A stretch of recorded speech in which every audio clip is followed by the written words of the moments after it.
आज हम फिर वही कड़ी को आगे बढ़ाते हुए जो हमने वायदा किया था कि हम अपने इन प्यारे बच्चों के साथ पर डे एक चैप्टर की चर्चा करेंगे। लगातार 2 दिन से एक बड़ा चैप्टर जो है कार्बन और उसके यौगिक, हम उसी की चर्चा करते हैं। आज फिर वही चैप्टर कार्बन और उसके यौगिक का तीसरा पार्ट हम स्टार्ट करने जा रहे हैं। देखते हैं, आओ, तैयार हो आप सभी लोग?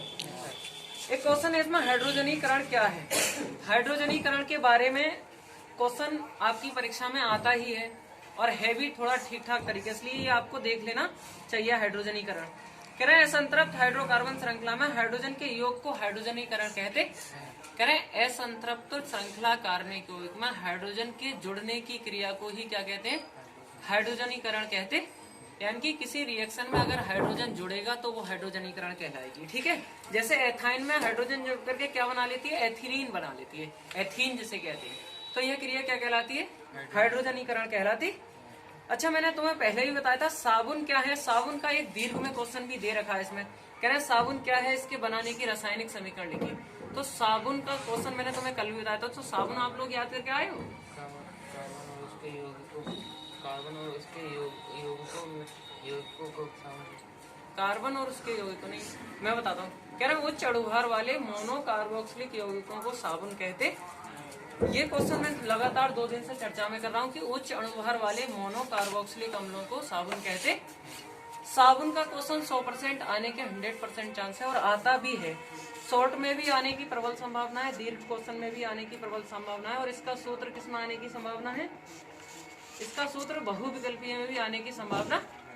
अच्छा, इसमें साबुन मैंने और बता दिया, उच्च अणुभार वाले मोनोकार्बोक्सिलिक अम्लों को क्या कहते हैं? हम साबुन कहते हैं। इनका अणुसूत्र कितना होता है? C17H35COO।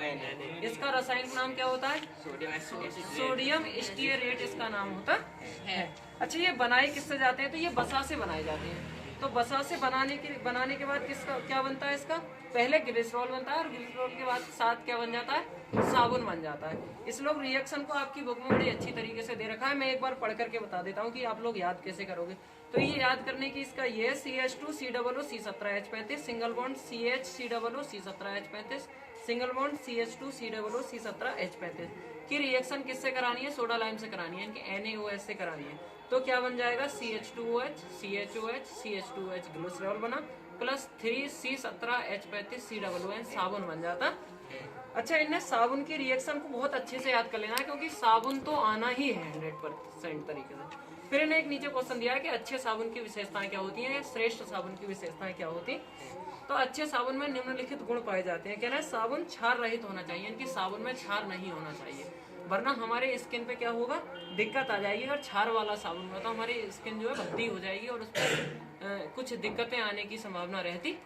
इसलिए साबुन कैसा होना चाहिए? क्षार रहित होने चाहिए। कह रहे हैं प्रयोग में लाने वाले साबुन चटकना नहीं चाहिए, यानी कि साबुन अगर मुलायम होगा तो वो चटकेगा नहीं। तो साबुन कैसा होना चाहिए? मुलायम होना चाहिए और चटकना नहीं चाहिए। फिर कह रहे हैं साबुन चिकना तथा मुलायम होना चाहिए, खुरदरा साबुन अच्छा नहीं होता है। वैसे भी आपने देखा है जो नहाने वाले साबुन होते हैं मुलायम होते हैं और अच्छी किस्म के साबुन ज्यादातर मुलायम ही होते हैं। कह रहे हैं साबुन एल्कोहल में विलय होना चाहिए, अगर साबुन को हम एल्कोहल में घोलें तो वो आसानी से विलय होना चाहिए। फिर कह रहे हैं साबुन में जल की मात्रा 10% होनी चाहिए, अगर कोई साबुन है तो उसमें कम से कम 10% जल उपस्थित होना चाहिए। अगर साबुन सूखा है तब भी उसमें दिक्कत है, इसलिए साबुन अगर मुलायम होगा तो उसमें थोड़ी बहुत जल की मात्रा जरूर पाई जाएगी। तो ये साबुन की विशेषताएं थी। सबसे पहली विशेषता की थी साबुन मुलायम होना चाहिए, खुरदरा नहीं होना चाहिए, साबुन क्षार रहित होना चाहिए क्योंकि क्षार जो है व्यक्तियों की स्किन पे या कपड़ों को के रंग को भद्दा कर देते हैं। तीसरी विशेषता की साबुन चिकना और मुलायम होना चाहिए, साबुन एल्कोहल में विलय होना, साबुन में जल की मात्रा कम से कम 10% होनी चाहिए, साबुन में कीटाणुनाशक पदार्थ मिले होने चाहिए। जैसे आपने देखा होगा हम डिटॉल साबुन यूज करते हैं तो डिटॉल में लगभग 10% कीटाणुनाशक दवा उपस्थित होती, इसीलिए डिटॉल को ज्यादातर मात्रा में प्रयोग किया जाता है। अच्छा, आगे क्वेश्चन अगर हम चलते हैं तो साबुन की स्वच्छीकारक क्रिया होती है मिसेल पर आधारित, यानी कि साबुन कपड़ों को किस प्रकार से साफ करते हैं इस बात की चर्चा हम इसकी साबुन की स्वच्छीकारक क्रिया में समझेंगे। तो साबुन की स्वच्छीकारक क्रिया क्या होती है कि साबुन के अणु ऐसे होते हैं कि 2 अणुओं में डिवाइड होते हैं, एक तो होता है जल रागी और एक होता है जल विरागी। जो जल विरागी होता है वो जल में बहुत आसानी से घुल जाता है और जो जल रागी होता है वो जल में थोड़ा नहीं घुलता है, यानी कि जल के बाह्य पृष्ठ पर उपस्थित होता है। मैं थोड़ा तुम्हारी किताब की चर्चा कर लेता हूँ, इसमें क्या दिया है कहना है साबुन के अणु ऐसे होते हैं जिनके दोनों सिरों के विभिन्न गुणधर्म होते हैं। जल में विलय एक सिरा को जलरागी और हाइड्रोकार्बन में विलय दूसरे सिरे को जल विरागी कहते हैं। यानी कि जो जल में घुलता है उसे जलरागी कहते हैं और जो हाइड्रोकार्बन में घुलता है उसे जल विरागी कहते हैं। ये दोनों यौगिक आराम से मिलकर के मनुष्य उसमें जो कपड़े में उपस्थित है व्यक्ति की जो शरीर पर उपस्थित अशुद्धियां होने होती है उन्हें आसानी से मिसेल बना करके अलग कर देती है। और थोड़ा विस्तृत रूप से अगर पढ़ोगे तो आपकी बुक में दे रखा है। यानी कि सबसे पहली बात अगर पूछी जाए कि भाई साबुन की स्वच्छीकारक क्रिया किस पर आधारित होती है, तो उसके मिसेल बनाने की क्रिया पर आधारित होती है स्वच्छीकारक। यानी कि जो साबुन जितना अच्छी तरीके से मिसेल को तैयार कर लेगा, बना लेगा, वो उतने ही कपड़े अच्छे से साफ कर लेगा। तो ये इसकी जो कपड़ों को साफ करने की स्वच्छीकारक जो क्रिया होती है वो मिसेल पर आधारित होती है। यानी कि जलरागी वाला सिरा जो होता है जल में आसानी से घुल जाता है और जल विरागी वाला जो सिरा होता है जो मैल या जो अशुद्धियां होती हैं उसमें बहुत आसानी से घुल जाता है। ठीक है, तो ये मिसेल पर संक्षिप्त टिप्पणी जो है ये भी आप लोगों को याद करनी चाहिए क्योंकि ये परीक्षा में बहुत ज्यादा पूछी जाती। अच्छा, आगे अगर हम एक क्वेश्चन है बहुत ज्यादा मोस्ट है जो एलिफेटिक यौगिक या एरोमेटिक यौगिक क्या होते हैं, इन पर संक्षिप्त टिप्पणी लिखिए। ये क्वेश्चन भी तुम्हारी परीक्षा में बहुत ज्यादा बार लगातार पूछा जाता है। तो एलिफेटिक यौगिक क्या होते हैं? वे सभी यौगिक जिनके अणुओं में कार्बन परमाणु खुली श्रृंखला में जुड़े होते हैं एलिफेटिक यौगिक कहलाते हैं। यानी कि वे यौगिक जिनमें कार्बन खुली श्रृंखला में यानी कि खुली श्रृंखला में जुड़े होते हैं एलिफेटिक यौगिक कहलाते हैं। जैसे मैथेन का अणुसूत्र क्या होता है? CH4 होता है। तो एक C के साथ 4 हाइड्रोकार्बन परमाणु जुड़े होते हैं, इसलिए खुली श्रृंखला मानी जाती है। दूसरा अगर बोले एथेन होती है तो एथेन का C2H6 होता है, इसमें 2 कार्बन खुली श्रृंखला के साथ जुड़े होते हैं। यानी कि अगर हमें जरूरत पड़े तो इन कार्बन के साथ हम और भी कार्बन आसानी से जोड़ सकते हैं, इसलिए इन्हें एलिफेटिक यौगिक कहते हैं। जैसे मैथेन है, एथेन है, एथिल ब्रोमाइड है और आइसोब्यूटेन है। एरोमेटिक यौगिक तो बे कार्बनिक यौगिक जिनमें कार्बन श्रृंखला किसी बंद श्रृंखला में यानी कि चक्रीय रूप में पाई जाती है उन्हें विवृत श्रृंखला यौगिक कहते हैं या उन्हें एरोमेटिक यौगिक कहते हैं। इनका सबसे बेस्ट उदाहरण है बेंजीन। बेंजीन में 6 कार्बन परमाणु होते हैं और 6 के 6 कार्बन परमाणु एक वृत्ताकार रूप में यानी कि एक षष्ठभुज की तरह जुड़े होते हैं। तो षष्ठभुज की तरह जुड़े होते हैं तो वो चारों ओर से बंद होते हैं, इसलिए उनका नाम कैसा होता है? एरोमेटिक यौगिक होते हैं। अगर आपसे कोई पूछे कि भाई एरोमेटिक यौगिक कौन से होते हैं तो बेंजीन जो होते हैं वो एरोमेटिक यौगिक होते हैं। इसलिए एरोमेटिक यौगिक अपनी बंद श्रृंखला के आधार पर जाने जाते हैं। एरोमेटिक यौगिकों में डबल बॉन्ड एकांतर क्रम में होते हैं, यानी कि एक बॉन्ड को छोड़ करके एक कार्बन को छोड़ करके दूसरे कार्बन पर डबल बॉन्ड होता। अच्छा, आप अगर बेंजीन की श्रृंखला देखोगे तो उसमें ये आराम से क्लियर हो जाएगा। बेंजीन का अणुसूत्र कितना होता है? C6H6। आगे चलते हैं एरोमेटिक और एलिफेटिक यौगिकों में अंतर। तो सबसे पहला अंतर तो यही है कि एलिफेटिक यौगिकों में खुली श्रृंखला होती है यानी कि सम्मरत श्रृंखला होती है और एरोमेटिक यौगिकों में विवृत श्रृंखला युक्त होती है। एरोमेटिक यौगिकों में बंद श्रृंखला यानी कि चारों ओर से घिरी हुई श्रृंखला होती है। एलिफेटिक में खुली श्रृंखला होती है यानी कि विवृत यानी कि खुली हुई श्रृंखला होती है। एरोमेटिक यौगिकों में क्या होते हैं? एकल बंध और द्विबंध एकांतर क्रम में होते हैं और जो एलिफेटिक होते हैं उनमें कोई क्रम नहीं होता है बंधों का। डबल बॉन्ड होगा तो जरूरत पड़ोगी तो एक बॉन्ड लगा देंगे, नहीं वरना तो सिंगल बॉन्ड से लगने वाले हैं। अच्छा, एलिफेटिक यौगिक जो होते हैं वो बिना धुआं के साथ जलते हैं अगर उन्हें जलाया जाता है तो, और एरोमेटिक यौगिक जो होते हैं वो धुएं के साथ जलते। एरोमेटिक यौगिक कम क्रियाशील होते हैं और जो एलिफेटिक यौगिक होते हैं वो अधिक क्रियाशील होते हैं।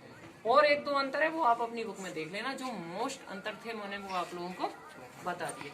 अच्छा, आगे एक क्वेश्चन है आपका एथिल अल्कोहल बनाने की विधि। एथिल अल्कोहल को ही शराब कहते हैं हम, C2H5OH इसका अणुसूत्र होता है। तो एथिल अल्कोहल बनाने की विधि, रासायनिक गुण 1, 2 और उपयोग भी इसके आप लोगों को याद करने चाहिए क्योंकि ये भी परीक्षा में ज्यादातर मात्रा में पूछा जाता है। और आप अपनी बुक में देखोगे तो बहुत सारी डेटे इस पर लगी हुई है, ये ज्यादातर आता ही है। तो सबसे पहली बात मैं एक बनाने की विधि इसका चर्चा कर लेता हूँ कि एथिल अल्कोहल बनाया किससे जाता है। तो सबसे पहली बात तो एथिल अल्कोहल स्टार्च के द्वारा बनाया जाता है। अगर स्टार्च को हम किसके जल के साथ गर्म करते हैं तो एथिल अल्कोहल बन जाता है। सबसे आसान मात्रा में यही है। या एक दूसरी तरीके से देखें कि ग्लूकोज या फ्रक्टोज के द्वारा भी एथिल अल्कोहल बनाया जा सकता है। वैसे भी ग्लूकोज को अगर हम जल के साथ गर्म करते हैं तो एथिल अल्कोहल बनता है। ग्लूकोज या फ्रक्टोज का अणुसूत्र क्या होता है? फ्रक्टोज का होता है C6H12O6 plus H2O arrow 2C2H5OH, ethyl alcohol बन जाता है। एक तो रासायनिक गुण दे रखे हैं इनके, HCl से अभिक्रिया दे रखी है तो HCl से अभिक्रिया वगैरह देख लेना, ये भी आपके लिए मोस्ट है। अच्छा, आगे एक क्वेश्चन है आपका एस्ट्रीकरण। एस्ट्रीकरण बहुत ज्यादा मोस्ट है। एस्टीकरण एक दूसरे से रिलेट करके बहुत आसानी से याद किया सकता है। जैसे हमने पीछे याद कराया था, जब किसी अम्ल की अभिक्रिया क्षार से कराई जाती है तो लवण और जल बनते। यह अभिक्रिया क्या कहलाती है? यह अभिक्रिया उदासीनीकरण अभिक्रिया कहलाती। बिल्कुल इसी प्रकार जब किसी अम्ल की अभिक्रिया अल्कोहल के साथ कराई जाती है तो एस्टर और जल बनता। यह अभिक्रिया एस्टरीकरण कहलाती। यानी कि यह अभिक्रिया उस अभिक्रिया से रिलेशन है जो किससे? उदासीनीकरण अभिक्रिया से। जब कोई अम्ल की अभिक्रिया क्षार से कराई जाती है तो लवण और जल बनते हैं। यह अभिक्रिया उदासीनीकरण अभिक्रिया कहलाती है।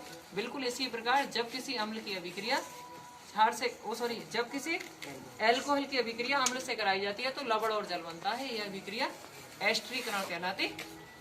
ये मोस्ट है, एस्टरीकरण बहुत बार आई हुई है। एस्टरीकरण आप एग्जाम्पल अगर देना चाहें तो एसिटिक अम्ल की अभिक्रिया एथिल अल्कोहल से करा दो तो एथिल एसिटेट यानी कि एस्टर और जल बन जाता है। ये रिएक्शन क्या कहलाती है?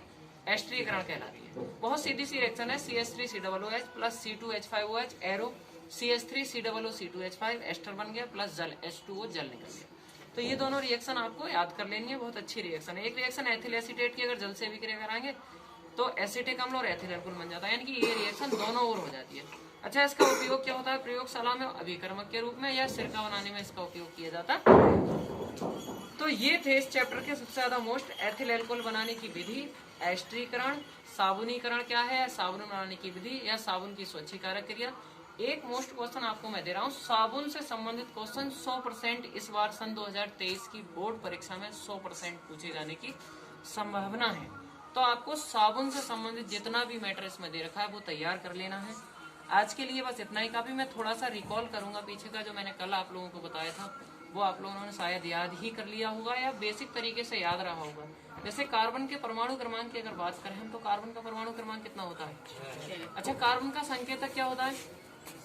कार्बन को C से दर्शाते हैं आवर्त सारणी में, या कहीं और भी हम दर्शाते हैं तो कार्बन को C से दर्शाते हैं। अच्छा, कार्बन की संयोजकता कितनी होती है? कार्बन की संयोजकता 4 होती है क्योंकि, और कार्बन के परमाणु क्रमांक 6। कार्बन का संकेतक C होता है। कार्बन एकमात्र ऐसा तत्व है जो सजीव और निर्जीव दोनों में पाया जाता है, इसलिए सबसे ज्यादा मोस्ट है कार्बन। आप कोई भी चीज देख लें, सजीव हो चाहे निर्जीव, उसमें कार्बन अवश्य मात्रा में पाया जाता है। आज के लिए इतना ही काफी। बस छोटे को सदैव प्यार करना है और बड़ों का सम्मान करना